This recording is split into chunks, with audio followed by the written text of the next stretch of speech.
you so much, ma'am. Indeed, it was such an, such a nice introduction of mine. So thank you so much. Though I don't feel it is something which needs to be praised in this manner, but certainly thanks for my introduction. Respected Madam Adao, though she is not here, I know she is busy, but my greetings to her. Madam Ananya, all the faculty member of Modern Law School, and my dear student and now a very eminent faculty of MIT, Abhijeet, and all dear participants. At the outset, I must say I'm really very happy. I'm always happy, to come back to Pune. Some way or the other, I like this city. So it's always a pleasure for me to be back here, and particularly in this academic atmosphere where I need to get to meet all my old friends. So thank you so much for that.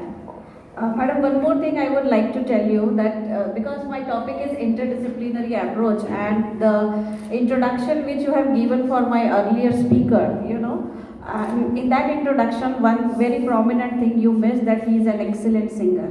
So tomorrow, if we are going to have a multidisciplinary approach subject, let us say music and law, then probably Dr. Dhere will be the chairman of that committee, I think.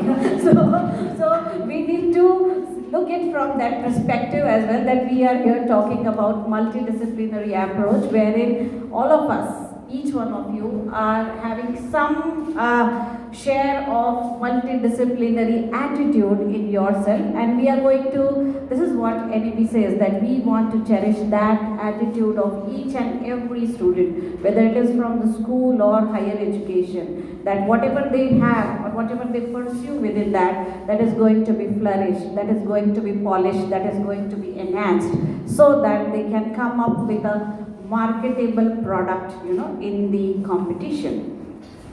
So the topic which has been given to me is National Education Policy 2020 and the multidisciplinary approach, particularly in legal education.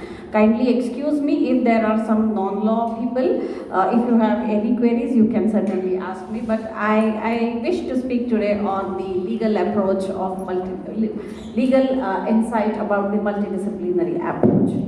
This particular discussion, we will be again, I will be discussing it in 3 phases, wherein firstly we will discuss what we think of or what we must understood as the notion of multidisciplinary approach. Number 2, why law needs to be triangled into this multidisciplinary approach. And number 3, what does NEP holds for us. Okay. So of course, while discussing this, we will be discussing some challenges, some hurdles, some issues as well. Fine. Now, oh, I think I missed something. Okay, thank you. Now, can you see this picture? And this is a very vibrant picture. You can see that in both the pictures, teaching has been going on. We are sharing knowledge here, but the platforms on which both the education system is going on is completely different. The one is a Gurukul pattern. Probably we have seen this in all the serials, Ramayanas and Mahabharatas, and we have read it, of course, in the literature. And then few parts of India still pursue with this kind of facility, wherein a Gurukul practice is followed. And the other one is this type of a standard education system, wherein there is one teacher who is teaching, there is a learned group of students who are getting the knowledge. So these are the two systems, and when we talk of education system in India, I have given that arrow. We have come from this to this. We have come from education which has been imparted in the Gurukul system to the system which is technologically glorified, to the system which is very inclusive, as told by earlier speaker, to the system which we think is very, very contemporarily relevant. Okay, but my question here is, can we say that the Gurukul system was not multidisciplinary? The answer is yes. It was a multidisciplinary and a multidisciplinary approach-based system. Now, let us go back in that mythology and see, if you have seen the episodes of Ramayana, Ram has went to Gurukul and then he learned everything, right from the knowledge from the books, the text, the values, the practices, but at the same time he learned all the skill that how a king should be, all your administrative law, and then how to use the weapons, how to behave with your subjects. So everything was taught there. Why? Because they know that tomorrow this particular person can become the leader, can become the king, and he must know or he must be aware of all those things. So that practice was there. So it's what we are trying to imbibe through NEP. What is the difference? The difference is about making it formal. The difference is about making it documented. Earlier things were there, but it was not. Ram never got a master's or a PhD in public administration, but he was a good administrator. But that practice was there. So what we are trying to do here is, probably we are trying to look back and see that how far we have come across, like from the earlier version to the new version, and what are the gaps which we left, and then how these gaps can be covered. And this new education policy is one of such approach. As rightly said by my earlier speaker, this is not the first attempt. We have already had 2 education policies after the independence, and before that we have Macaulay's report and all, which help us in establishing a formal set of like universities wherein formal degrees and courses has been granted. So what we try to do is, we just try to see that what we had, where we created the gaps, and this is again an attempt. Okay, this is not the solution. New Education Policy 2020 is one more attempt which we are taking forward in order to reduce the gap. So what I want to tell you here, don't just get a jerk. What has happened? Nothing has happened. This is an eventual process which is there in India, and as and when required, we jump in with it. Okay, we have to take a policy, and then that policy is there. Number 2. Then some of you might ask the question that, is it something that we have created so many gaps in so many, then what? Probably, some of you might be interested in some sort of political discussion, that what has been done so far, 75 years has happened, and we are looking for NAP. So my dear friends, I would like to tell here that that's not the case. See, it is a process which has eventually developed. We have come across, I can tell you the ladder. We have come across from formalization of education to interdisciplinary education, from interdisciplinary to transdisciplinary, and then from transdisciplinary, now we are moving forward to multidisciplinary. Then the question arises that what is the difference between these two? So let us don't go with this PPT, okay? So this is a very aesthetically bad PPT. So I will just get with what to the point, discussion what we can have.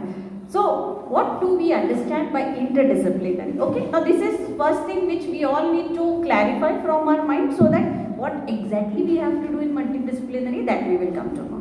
Now when we talk of interdisciplinary basically means there are 2 disciplines. Suppose there is A and B, and when we talk of interdisciplinary, A sees its reflection in B and B sees its reflection in A. For example, I am here talking, for example, from IPR perspective. I am a patent law teacher, and then there is a subject, let us say biology. Okay, so what I am doing here, I am seeing what is the patent reflection on biology, and biology is seeing the reflection in patent. It is that simple. It is that both of them are exchanging their reflexes, and then we are saying that where we stand. And when you do something like that, then you are involved into an interdisciplinary study. Now what is transdisciplinary? Transdisciplinary says that each one of us, each discipline and each subject is trying to enhance their knowledge, and then they are reaching to some sort of unification of knowledge which says that yes, we are interconnected. For example, now let us go with this law. There is a biology, and then there is something related to let us say reproductive rights or something like that. So individually all these subjects, all these gynecology, let us say, so all these subjects are flourishing, pool of knowledge is getting created, and eventually what is happening, they create a pyramid, and then there is a construct of human rights. I have a human right because patent is my moral right, so it biology is all natural sciences, so it has to be with human rights, and gynecology because it is related with the rights, rights of women. So every reproductive right which she has basically connects with human rights. So when such type of study is conducted, what is happening here is we are involved into a transdisciplinary study. Then what is this multidisciplinary? Now this is very interesting. Now this is something which now we try to understand. So basically new, like old wine in a new bottle. So we come up with this multidisciplinary approach wherein we say now what we are going to do is we are going to study one single thing only, but we are going to see the reflection of all the others on this particular thing. Now if suppose there is a board, so I would have drawn, like I use boards basically. I am still that old teacher which Kumbhar sir was telling. There is a circle और उस circle में सारे arrows जो है ना वो उस circle के तरफ आ रहे हैं. So and all those arrows are probably the other disciplines which are there. Let us say this NEP has identified STEAM, STEM. So that is science, technology, engineering and mathematics. So now they want us that we should have the reflection of all these STEAM elements on every higher education thing which is there. So we are going to have reflection of that, and probably that is the reason that today you must have seen that there are number of certificate courses in space technology and marine technology and biotechnology and genetics and whatnot. Okay, so when such type of studies are conducted, so at that time what we are doing is we are involved into a multidisciplinary study. So when I say that we are talking about multidisciplinary approach, so basically multidisciplinary approach means we will study law, but we will see that how the law is sustaining, how the legal education is becoming holistic, or how the legal education is accommodating the flexibilities, or how far pragmatic this legal education is, that it is going to, grasp. It is going to digest, in normal prudence, if we want to say, that we can digest whatever thing which is occurring surrounding us, or in let us say in the whole universe, whatever thing is happening, and then the reflection has been studied. So when such thing happens, then we say that we are getting into a multidisciplinary approach. So what I was saying is that education system, the earlier education system was informal, which we have converted into formal, traditional to contemporary, exclusive to inclusive, and disciplinary to multidisciplinary. Now this is the thing. So that is why I am saying that everything we had, only thing is we just realized that we need to now change the clothes. We need to just have some refreshing change within our education system, so that students, the teachers, the institutes, get more attracted toward this new phenomena which is multidisciplinary approach. But otherwise it was there. So at this front we can just relax. So this is something, it's not a new cyclone which is coming to you. It is something which was existing, and as sir has already mentioned that bilingual system was already there. So what is new in that? Only what new is that instead of Hindi, let us talk about any other native language. So things were there. So we are probably just climbing the ladder little upwards. So that's how the education system has changed. So already I told you that what is multidisciplinary approach. So basically, if we look into the perspective of the totalitarian perspective of multidisciplinary, it talks about cooperative approach, which is utilitarian in nature. Now all of us are very well aware about, because we are law students. So what is utilitarian? It says that benefit of all. It says that something which is going to enlighten everybody. So multidisciplinary approach being very inclusive in nature, it does talk about that no one should be left behind at any point of time. So whether that person is specially able, whether that person belongs to a native place wherein English has not been taught, whether that person is someone who just landed from a foreign nation to India and now wants to study and work in Pune. So in all such circumstances, we have to show the inclusivity, and that inclusivity will not happen unless we ourselves open the doors by making ourselves multidisciplinary. Okay, so when this thing happens, certainly we can see that there is a cooperation and there is an utilitarian approach which is there. Of course, the common object for which followers of different disciplines when they come together. That is what I was saying, that all the arrows will come towards you, and then how you are changing within yourself will make us know that this is a multidisciplinary approach. And of course, comparative study is what you can say is the perquisites, which we get from multidisciplinary approach. Multidisciplinary approach are always has to be, these are the characteristics. Agar kabhi question aata hai, so you can write an answer that it has to be a very, very flexible and innovative approach wherein all the things. Now flexibility, as I have said, that suppose if we have a paper in music and law, so the primary condition has to be that you should have some knowledge of music, okay, and then only you can teach.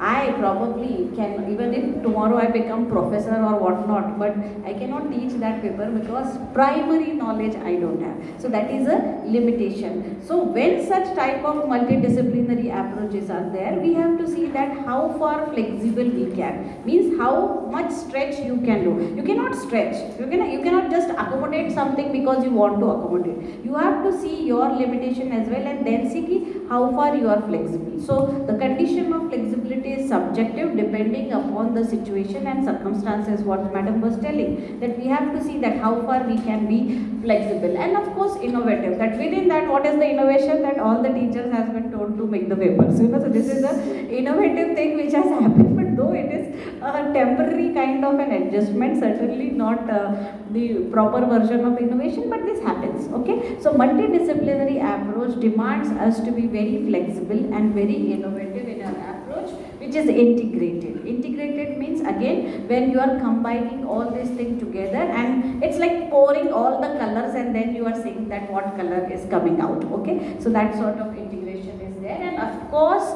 while doing so, in every educational approach, you cannot compromise with the competency. So competence-based learning has to be there. If at any point of time, in every education system, whether it is India, US, China or anything, if the competency is compromised, then the very purpose of all these approach, whether it is interdisciplinary, transdisciplinary or multidisciplinary, that is not going to flourish. So we have to see, as an academician, as a teacher, as a students, we have to every time see that the competency should not be compromised. So whatever learning we are doing, we have to look it into the perspective that the competencies has been built and sometimes rebuilt as well. Okay, so this is how the multidisciplinary approach is all about. You have to see that all those provisions or all those features which I am mentioning here, they are present, and then only you can say that we are multidisciplinary. Suppose if it is not flexible, probably it is not multidisciplinary. If it is not holistic, it is not multidisciplinary. If it is not based on competencies, it is not multidisciplinary. So these are the aspects we have to see. Now multidisciplinary approach in legal studies. Now there is a very fascinating statement written here. Now the moment I sat there, I was reading, no society can make a perpetual constitution or even a perpetual law. Thomas Jefferson. Now what rightly he has said, we cannot have something which is perpetual. And perpetual ka kya meaning hota hai? Same thing which is continuing. See, law is a living subject. Now I always quote a very genuine statement which comes from my heart and which says, like I believe in that there is a world which is governed by law. Okay, there is a world which is governed by law, and then there is a law which governs the world.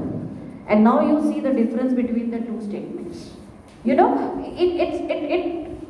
within a second it makes us realize that there is a big vacuum.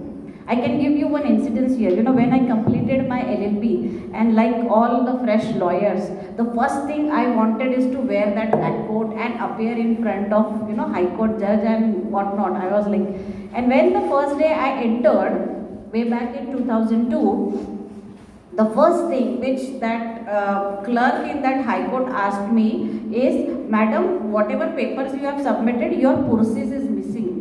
And when I heard that word forces, and I was like, in all my 5 years of LLB, nowhere that was there in the syllabus. How it has jumped in automatically all of a sudden, I am talking about 2002. And then I realized that what I studied is just my eligibility criteria to stand in High Court. But that is not my criteria to flourish in High Court because I know nothing.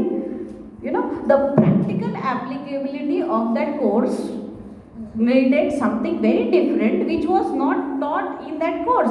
And eventually I have seen that over the period of year, by thanks to the Advocates Act amendment and lot of BCI provisions which they guidelines which they issued, so now lot of changes has happened and lot of practical approach has been considered in legal education. But that time it was not there, and then we realized that what we studied probably is not marketable because world needs something different and law tells us something different. Okay, and in order to strike a balance between the two, again what we need to do is somewhere we need to enhance our skill, somewhere we need to develop ourselves, somewhere we need to see that what we have left, we need to accommodate that by way of some certification or some courses or some workshops or some conferences which has been happening, and then probably we can say that yes, now I can probably stand in high courts. So this happens, and it happens in every course. Law is an omnipresent subject. What do we mean by omnipresent? It says that it exists everywhere. For example, the window which we are having in this class is because law tells us that we should have right to ventilation, and with that window has to be there. So it's natural. And that is why what Thomas Jefferson has said, that it is correct. You cannot continue with the same law. You have to change it. You have to update it. You have to mold it. You have to see that it is continuing with the time. It is there, it is standing tall in all the circumstances, whatever circumstances come in, whether it is pandemic or not, whether it is digital era or not, whatsoever. We have to stand because law needs to find the answer. And for everything, the last sentence is, Tere ko court mein dikhunga. Why? Because they know that this is not going to give us any answer. Who is going to provide the solution? It is the court, And why? Because law is going to be there. Rule of law, that is what we say. Fine? So that is the reason we cannot continue with something. So traditional picture tha na Gurukul ka, it was a good thing, quite economical, green, sustainable. But can we continue with that? The answer is no. Certainly not. We need to move forward. We need to be progressive. We need to be developing. We need to see that how the world is changing, what are the requirements of this new world, and then we have to accommodate ourselves. And that is whatever changes, and that's why you have seen that we have ample of constitutional amendments. Probably recent, wherein we say that privacy, digital privacy, informational privacy, all of them has been considered. You and your digital presence is considered that yes, you are an individual. So what is happening here is that law is accommodating all our endeavors. Whether you are on Facebook or not, law gives you permission. Whether you are attending this conference or not, there is a provision. Medical certificate dikha ke, you can exempt as well. That's what we have. So what is there? That law governs each and everything. It rotates around, and we are a country, wherein rule of law subsists, wherein we are law-abiding citizens. We cherish and nurture our constitution, and that is why at no point of time we afford to ignore the law. And same is with legal education. At no point of time, kabhi bhi, whether it is a new education policy or UGC plans, or for that matter any other guideline or rule or anything whatsoever comes in, we cannot afford that we are going to skip legal or law aspects from that. And that is why when we talk of multidisciplinary studies, we have to see that how the reflexes or reflection of the social behavior occurs on law. Because the air you breathe, okay, the water you drink, the food you eat, everything is regulated by law for each one of us. So there is no excuse, and that's why law is omnipresent, and that's why we say that there is a law which is governing the world instead of what the world asks us to govern by law. So these two are two different things. And that is why when we talk of legal education, we have to see, that how far my legal education is diversified in nature. How far the legal education is providing me a right set of balance, between the practical approach and the theory. All the theory will not work, and all the practical will not work. Nowadays we have control C and control V, which is a God's gift, okay? And that's why we just cannot go with that approach as well. Plus, as I have said, there is a requirement, contemporary requirement, wherein we have been asked as a teacher, as a student, we have been asked to have a set of skill. Soft skill, hard skill, life skills, so these skills are now primary requirement, and I will go ahead. We all must have cyber skills as well, okay? So that's like cyber sanskar bhi aa jayenge kuch dinon baad hamare paas. Jaise sir bata rahe the na, कि we will have a generation with a scrolling finger. Probably we will have a generation which is born with cyber sanskar. जैसे हम नमस्ते करते हैं, they will say some cyber, emoji or something will come up automatically, something like that. So that is going to happen. Generation is changing, civilization is changing, diversification is in abundance, and in such cases, we must have this set of skill if I want to excel and prosper in my professional life, and to an extent in your personal life as well. Okay. Now particularly this is one thing which I added, subjective client perspectives. Now number of times, some of you must be practicing, some of you must be having some sort of intention. Number of times you come across number of people wherein the legal problem is less, but the psychological problems are more, medical problems are more, or financial problems are more. So probably legal problem is not that a big problem for them, but they need something else, maybe the peace of mind, maybe some economic help or something like that. And then as a lawyer, it lies on you, or as a law teacher, that responsibility lies on me to teach my student that understand this as well.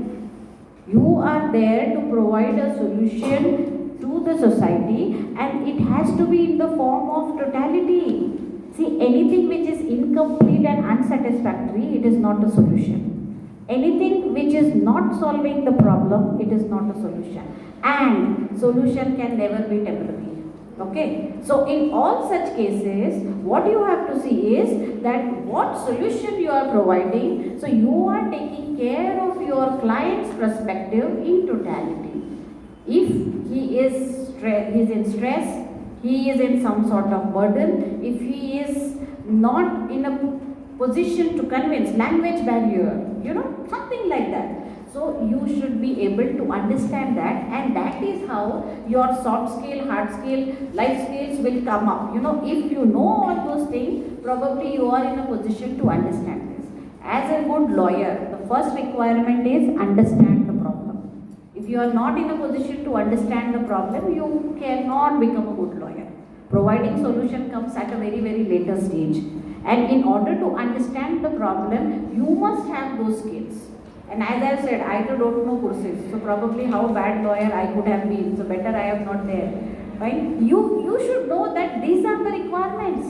Then there are time limits. Then there is a lot of documentation which is required. So all those things are jumbling up. So you also have lot of stress, and in that you have to think of all those aspects. Multidisciplinary का purpose ये है कि you can do all those things within time and providing a solution to the society. And of course, differing legal system. Now that is one more thing. There are thousands of law which varies from state to state. There are thousands of government orders and GRs, and then there are lot of litigation based on Maharashtra government GR says this and Tamil Nadu GR says something else. And as a law student, what Abhijeet sir has rightly said, I must read that Tamil Nadu GR as well, because I want to produce my research in the court of law. So I should be aware that these are the things which are there. So there is a legal system in some neighboring state wherein this is permitted, but there is something in my state which is not permitted. affected. So there might be a violation of my fundamental right. So I must know this. So when this thought process is going to come within you, when you know that there is a multidisciplinary kida inside you, unless that you don't know, till that time you are not aware of that thing. Na? You are saying that, okay, there it's in Tamil Nadu, why should I bother? But now, because of this multidisciplinary approach, this is a matter on which you should bother. This is a matter on which you should have your own considerations, that what is happening around, I must know. Fine? So, when we talk of multidisciplinary approach in legal studies, we have to take care of this thing that there are differing legal systems. And these differing systems do demand that you should be on your toes, means you should be reading, you should be learning, and you should be acquiring lot of skills, which permits you to be there, in that zone. Now, how legal studies are being conducted or regulated within India? The very first which comes to our mind is Bar Council of India. Now, dear friends, I would like to mention here that the new education policy, has a long list of items within it. There are many 4-5 chapters, and then point number 11, it talks about multidisciplinary approach. Everything is fine, but in the end there is a sentence, and what is that sentence? That sentence is that these are the points which are applicable to all except Medical Council of India and Bar Council of India. There are multiple reasons, and the very genuine reason is both the things, whether it is medicine or whether it is a legal field, both are extremely important for human civilization. COVID it was doctors who were working and lawyers who were working. Okay, कभी भी ऐसे नहीं हुआ कि there is no litigation. Today there is no litigation. No day was there. Online, offline, many things were going on. Why? Because जब तक humans है तब तक disputes रहने वाले हैं. तब तक problems होने वाले हैं. This profession is going to be there for a very long time. Fine. So that's why, and of course the second is that we come under a professional studies. Now this is a different set of discussion, that why do we have to give net exam when medical are not giving, उस पे हम बाद में discussion करेंगे. But उनकी आंखों में, UGC की आंखों में, we fall under the category that we are a professional studies, and because of professional studies, they say that we have, and same is for Pharmacy Council of India as well. It is not that only these are there, pharmacy has also been, and then engineering is regulated by AICTE, so they have their own set of rules and regulations. So this has been exempted. Now, on one hand, since last 2 days, you all have been discussing here new education policy, wherein lot of benefit has been told to you, and it has its own benefit. I am not denying that. And then there is this limitation which has been imposed. Now, as a law student, now it is the responsibility of all of us to decide, or to rather discuss and deliberate. Are we going to go with the text, or are we going with the context? What you want to find out here? Now this is a question. Are we going to stick to the text which says that I have been exempted, no multidisciplinary approach, and why should I do when madam is saying teachers are not there, and sometimes even students are not there in Marathi law education? So should we go with the text? Answer is no, because we cannot afford to stick to the text. Why? Because the other disciplines they are going. They are being very accommodative of all the other aspects. And if we stop ourselves here, and if we say that we are going to stick to the exemption which has been provided to us, why to take that jhamela of making and revising the syllabus and curriculum which is as per NEP and making ourselves multidisciplinary? Better hai ki we should stop. But dear friends, we cannot do that. See, interpretation of statutes that tells us every time that you have to see the spirit of that provision. We have to see the spirit. Now, what is the spirit of NEP? The spirit of NEP says that we all should develop together. No one should be left behind. And if we take the rescue of this type of limitation, certainly that is going to affect our discipline. We were the one who will be held back. And that we cannot afford, and that is why, even though that type of limitation is there, my sincere urge here is that we should go with the context, not the text, what has been mentioned in the NEP, and see and take the reference of this context wherein we say, or the NEP say, that we have to be multidisciplinary in our approach. Means we have to take cognizance of whatever thing is happening. We have to take care that why the fishing is done in abundance in the Indian Ocean, because that is going to affect the flora and fauna. I cannot sit quite here and say that that is none of my business, out of my jurisdiction. No, nothing is out of your jurisdiction, because everything and anything, whether it's somebody is going to moon, that is also my concern, because law permits me to do that. And that is why whatever this exemption has been given, and see, eventually there is this Bar Council of India Legal Education Guideline which has also come in 2020. Even they are working on it. So they have come up with a research based and value based learning and all, but eventually they will are going to accommodate. No Bar Council will say that why you are having a course in music and law. Nobody will say. Rather, that is going to be your best practice if you have that. So this is how we have to look into the perspective, that when we talk of Bar Council, we have to stick to the context and not the text here. Number two, there is this UGC. Okay, now how UGC comes here, I will also clarify, because we are talking about multidisciplinary. The LLB courses, they are regulated by Bar Council, but the LLM courses, they are regulated by UGC. And UGC and BCI, they are stepbrothers. So they are never going to be, they will never sail in the same boat. They have their own understanding about legal education. And what UGC says that whatever we are going to have, let us implement it for all the departments, all the higher education, postgraduate educations, they will be regulated by that. And then there is a controversy between BCI and UGC, because BCI says, that we will provide you certificate with which like your college is affiliated and all, and then your students can get enrolled. And UGC says that we allow your children, your students to go for research and higher learning. So they have two different perspectives. So my next question here is, are we going to put forth ourselves in that sort of limitations which has been imposed by both of them? Or should we consider this as an opportunity and explore ourselves wherein the best practices of BCI and best practices of UGC can be followed, so that we can become more multidisciplinary in our approach? So that has to be so.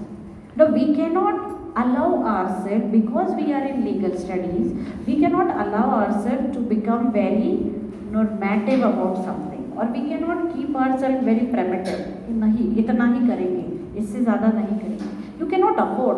And as I always say to my students, fortunately or unfortunately, you are in this profession wherein from here in onwards till the end of your professional life, you are going to study each and every day. So you cannot just skip it like that कि पढ़ लिया हो गया LLB अभी तो अच्छा practice होगा, हो ही नहीं सकता. You have to read, you have to be on your toes, and that is why, dear friends, when we have such kind of restrictive approaches from one or the other institute, then it becomes very difficult. And we need to be more adaptive, more progressive about the positive aspects which these institutes or these organizations provide, instead of looking back into UGC तो BCI नहीं बोल रहा है ना, UGC तो LLB को नहीं बोल रहा है ना, तो why should we worry? No, that is also your worry. And that is why whatever BCI is saying, whatever UGC is saying about the multidisciplinary approach, we have to follow. And of course, when we talk of legal studies is known with its syllabus, legal studies is known with its curriculum, it is known with exam pattern. And madam was telling me the example that yesterday one of the learned speakers told you that there are 1700 contestants for one gold medal, because all of them scored 100 out of 100 in examination conducted during that pandemic. That is a worry, how you are going to evaluate the merit now, because of some pandemic that has been compromised. So that needs to be rechecked with what sort of exam pattern we have. So now what the NEP tells us is not the stringent or the rigid exam pattern which we used to earlier have. Like you have to clear this paper, otherwise you will be in ATKT. Now NEP tells you there is a provision for improvement exam. There is a provision for makeup exam, wherein if you appear in an exam and if you feel that you did not perform well, so within a reasonable time of declaration of your result, you can appear for makeup exam. And when you appear for that makeup exam, it will not be considered as your ATKT. It will be considered your fresh exam. And I'm happy to tell you that Nagpur University is one of those universities in India which has implemented totality में this new education policy from the year 2022. So we have this provision that there is a makeup exam, then there is an improvement grade scheme. So all those practices are going to be there. That means they don't want to discard you from this fraternity or this faculty. They want you to be here, and not only here, but the law, Bar Council or the UGC, they want you to be here in a very flourishing way. And that is why the exam patterns has been re-revised and that has been made very, very easy for all, irrespective of whatever barriers you have, you can go through it.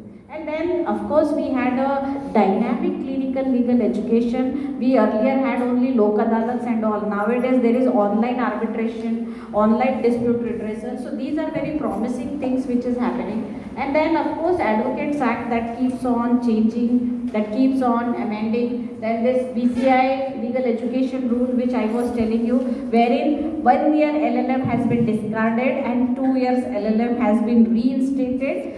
Of course, my personal urge is also that 2 year LLM has to be there. It is a research-based degree. Why to go for 1 year? But yes, they have mentioned. So there is again a controversy between BCI and UGC. But anyways, when we talk of multidisciplinary approach, we have to see both the things, that what these rules are.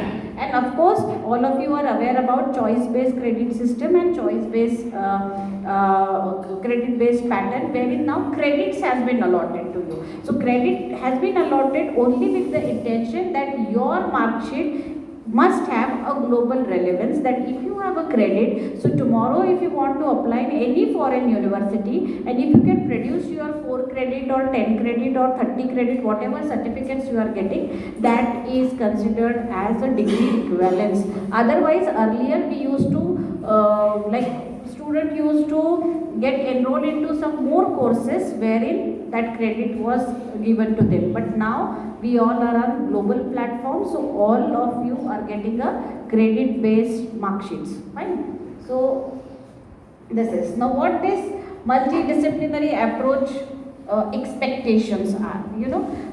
Now they say that this particular multidisciplinary approach which has been proposed by NEP will act as a problem solving tool. Konsa problem solving? I already told you there are gaps, theoretical and professional life. Then critical thinking. You should be in a position to think in that critical way, that everything is not what it looks at. You have to be. Now for example, recently there is one thing which we were working on, and that was climate finance. And first thing was like, how come climate finance is a thing? And then when I look back, I saw that all the developing countries, and unfortunately we are not one of those developing countries who are not having a particular budget for climate financing. And if you see Vietnam and Indonesia and Philippines, they are talking on that. So they are having that sort of critical thinking which still we are not having, which we should have. Now, in order to have sustainability, we must have a climate finance. But this approach is somewhere, we are very traditional in our thought process, so that has to be there. Then of course time management. All of you are lawyers, so you know the importance of time. So that is one skill which we need to learn. Self-management. Client learning system. Self-management is something which is a life skill which all of you, all of us, rather teacher, student, institute, everybody should learn. And then of course communication in writing. Already we have discussed a lot on that. And then analysis and research methodologies. So NEP expects that you will be involved in lot of research, not on control C and control V, and then of course the teamwork. This is what the NEP's expectation are. अब ये teamwork कैसे होता है ना? The basics which NEP tells you. Now, for example, you are a student and you want to do some course in sports law. Okay, and there is a sports department within your premises, and in that sports department, you being a national, let us say, hockey player or skating player or something, so you can have some course which is there in that sports department and produce that certificate that you did a skating course while doing your LLM. For 2 credit you completed that skating course, or some of you might be a painter, or some of you might be a somebody who is interested in public administration or whatnot. So you can go there, you complete your work, wherein you can also be part of their research activity. Dissertation होता है ना, तो 2 लोग मिलकर dissertation करोगे, तो वहाँ पे वो सबमिट करेंगे, यहाँ पे आप सबमिट करोगे. It will be on any topic which is of relevance to both of them.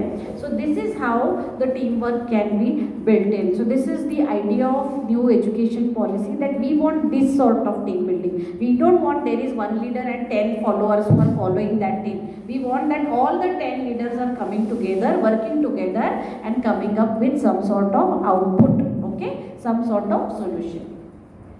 Now this is the roadmap which is there. It is there in that new education policy as well, that what they want or what is they are expecting, competitive, global, adapting best practices. Now I will contravene here, now they ask us to be a competitively global, and they ask us to be bilingual or trilingual as well. So these two are extreme controversies. I want to teach my student law in Marathi, and then I want to appear him in International Court of Justice, wherein he will be understanding. So these are the I think these are the issues with this new education policy, and that is why at times I tell this that this is a very ambitious project.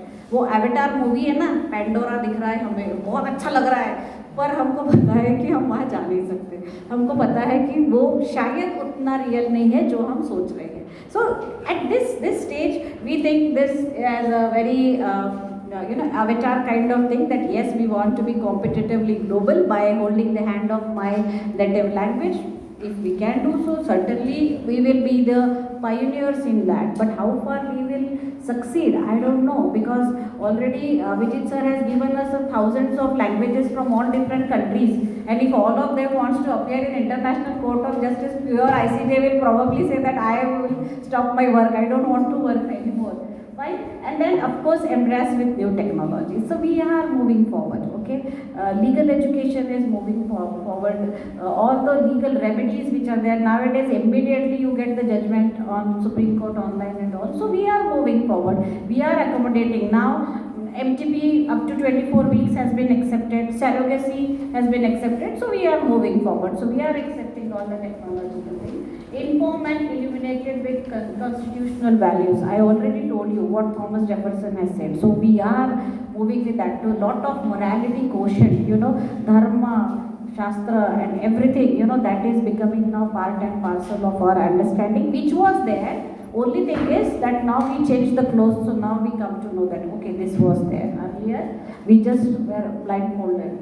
And then of course, curriculum must reflect socio-cultural context. Don't you think this was not there? It was very much there. Only thing is we were not giving footage to that. Now IDP asked us to have a paper which will exclusively talks on cultural rights of the folklore or something like that. And then of course, bilingual education, already we have done discussion on that. So how we can do this?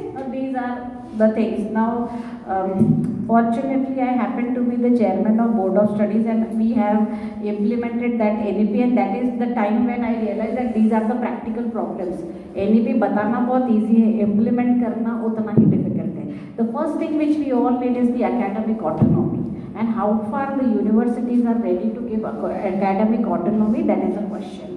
See, it is not their problem as well, because in one university there are thousands of colleges which are affiliated, and you cannot expect them, administrative purpose say it becomes a very big problem if you grant academic autonomy to each one of them. So this is a challenge which needs to be worked on, but if you get academic autonomy, then certainly your journey becomes very easy. for accommodating the new NEP, and of course setting high standards in legal research. My dear friends, I don't know how far you will like this or not. Suppose if there is a similarity index or plagiarism requirement for all your submissions for internal assessment, automatically the admissions will drop. Nobody wants to do that. So this is again a challenge, but this is what NEP expects us.